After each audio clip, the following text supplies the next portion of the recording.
আলাইকুম প্রিয় দর্শক, ইজি খামার বাড়ির পক্ষ থেকে সবাইকে অভিনন্দন ও শুভেচ্ছা। তো আজকে এই যে নেট আমার কমপ্লিট প্যাটার্ন যে মাছা, এই মাছাতে মোটামুটি নেট দিয়ে ফেললাম। এখন চারা রোপণের সময়। তো এই যে আগে থেকে যে চারা তৈরি করা আছে, এই ডাহুরি বা যেটাকে বলি আমরা বরবটি, তো এই বরবটির চারাগুলি রোপণ করব হচ্ছে একটি থেকে আরেকটি দূরত্ব দেব হচ্ছে 2 ফিট দূরত্বে এই চারাগুলি রোপণ করব। এবং এই মাচাতে, এই প্যাটার্ন মাচাতে, এই যে মাচা, এই মাচাতে আমি উঠিয়ে দিব। তো এখন আজকে রোপণ করব। এখন তো এই যে বরবটির চারাগুলি আমি রোপণ করতেছি এই প্যাটার্ন মাচাতে আমি 2টি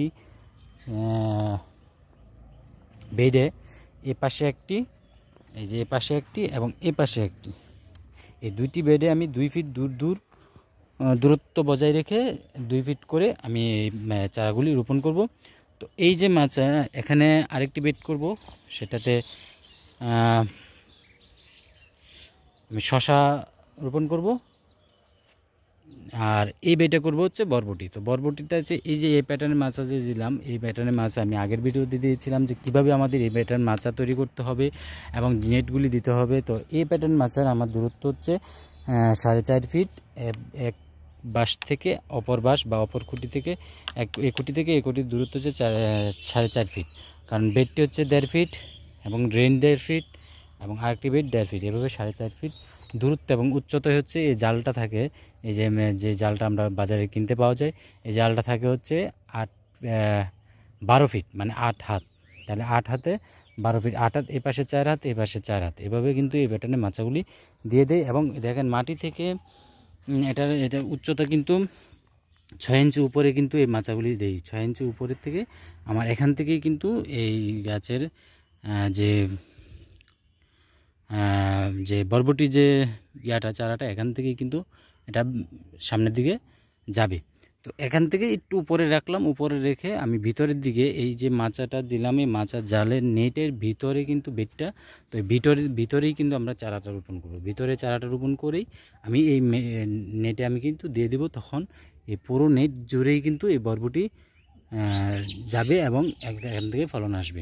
তো এভাবে কিন্তু প্যাটার্নে মাচা দিয়ে আমরা একটা সবজি অল্প জায়গার মধ্যে কিন্তু দেখেন, এখানে কিন্তু অল্প জায়গার মধ্যেই কিন্তু আমার অনেকগুলি চারা আসতেছে এবং অল্প জায়গার মধ্যে কিন্তু ভালোভাবে প্যাটার্নের মাচা দেওয়ার ফলে কি হচ্ছে, ভালোভাবে আলো বাতাস পাচ্ছে। আর আমি প্যাটার্নের মাচাটা দিচ্ছি হচ্ছে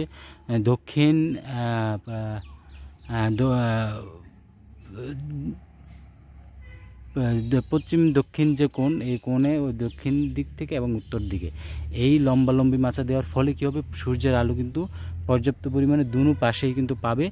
এবং এ প্যাটার্নের মাচা দেওয়ার আরেকটি সুবিধা হচ্ছে যে আমি যদি কীটনাশক দিই তাহলে আমি ভিতর দিয়ে যেও দিতে পারবো, বাহির দিয়ে কীটনাশক দেওয়া যাবে এবং ভিতর দিয়ে আমরা এই যে বরবটি হবে বা যে কোনো ফল যদি শশা দিই, এগুলি শশা কিন্তু আমরা হারভেস্ট করতে পারবো বা এটা উঠাতে পারবো খুব সহজেই। দাঁড়িয়ে কাজগুলি করা যায়। এ প্যাটার্নের মাচার এই সুবিধা।